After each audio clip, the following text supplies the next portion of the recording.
2 دن پہلے مولویوں نے مجھے خط دیا اور مجھے کہا اس پہ دستخط کرو. تو میں نے ان سے پوچھا،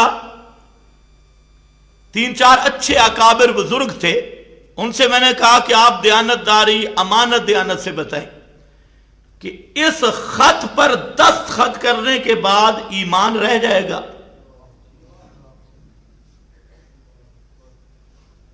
توجہ ہے؟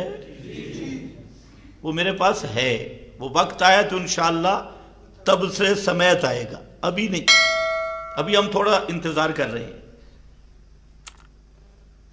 تو وہ بزرگ خود کہنے لگے ہاں بات تو ٹھیک ہے، لیکن جماعتی صلح کی خاطر. میں نے کہا ایمان مقدم ہے، تنظیم مقدم نہیں. ایمان بچانا ضروری ہے، اس لیے وہ لفظ جو تھے وہ خیر سارے تو میں نہیں کہتا جہاں جو میں نے کہے. بہرحال جس کا خلاصہ یہ تھا کہ جس آدمی نے خط لکھا ہے اس کو واپس کر دو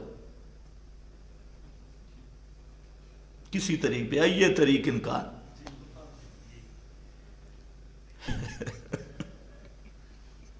خیر تو خیر ہمارے بزرگ اچھے ہیں، وہ بھی سمجھ گئے.